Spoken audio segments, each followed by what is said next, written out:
Right. So now you get charged with the murder, along with 3 other co-defendants. I'm charged with first-degree murder, second-degree murder, first-degree robbery, attempted robbery, possession of firearm, charged a bunch of stuff. Now, they ask you to cooperate. Yes. And you could name the shooter. Yes. But you don't. I don't name nobody. I don't even say what happened. I sit there quiet. So no lawyer, nothing? No. I call home. No. The folks can't. One of the folks was in there when we got there. And he said, listen, this what you do. Don't say nothing. I don't care what they do. So I didn't say nothing. They said, man, if you don't speak, we can't help you. I said, man, I got nothing to say. Okay. I never said not one word. But you're being charged with heinous crimes. Yes. Is there a trial or do you plead out? No, ain't no plea. So they taking us to trial. Then they come back with these plea deals. It get wind that the folks done told, his people find out he done told. So they like, look, man, he ain't finna come down here, so he come to testify at our preliminary hearing. When he come do that, they like, nah, he ain't coming down to trial. So when that happened, they offer us a deal. What was the deal? The deal was for me to take 25 years and for my co-defendants to take 11. Okay, but you're not the shooter. Right. At that point, did you say to yourself, let me just tell them who the shooter is? And my co-defendants might corroborate my story because that's what happened. Hell no, I wasn't saying that. Why is that? If they say, hey, Street, back then it was Curdy Boy, the folks over here, man, and they snitching and this is what we got to go do, I'm going to go do that. So if they say, hey, man, Street told, and they tell them this is what they got to do, I'm doing the stuff that they telling me to do, which what's gonna happen to me, because I'm doing it. So snitching, hell no. I know the kind of stuff that we would have to go do if you told us to go do this because somebody told. That's what's gonna happen to me if I say something. Hell no, I got nothing to say. So you felt at the time that if you told, they would kill you? Ain't no day, that's what they gonna do. That's what they're gonna do. That's what they gonna do. You a snitch. Ain't no, you snitching. It's simple. And you know you do it because we've sent you to do stuff to people who've told. So you know this is the case. So if you tell anything and I told you, don't say nothing. So it's clear here. Don't right, speak. but one of the guys is naming you as the shooter. Yes. Were the other 2 naming you as the shooter as well? No.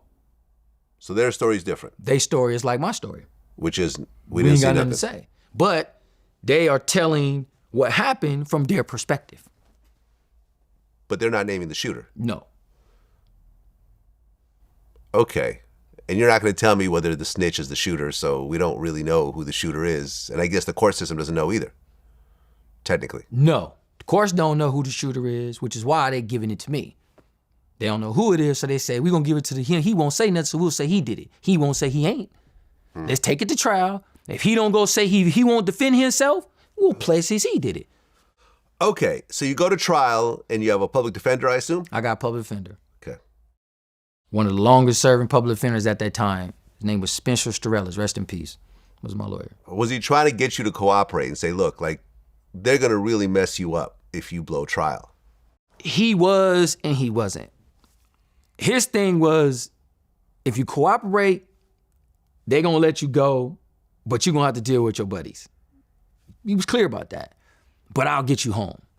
If you don't cooperate and you go to trial and you lose, you're gonna get all this time. Now, I didn't understand the magnitude of the time. I just didn't get life. I just didn't understand that. So my perspective was we could win because he was like, they don't got no evidence. They just got this dude saying this and he ain't been to come to trial. Remember, he ain't come to trial. He didn't came to play, but he not coming to the trial now. Our folks done told us he ain't coming. He ain't coming. And he never came? He never came. And how many years did he get? Nothing. Nothing? Nothing. And this might be the shooter? Yes. He got nothing. And then I went, got found guilty.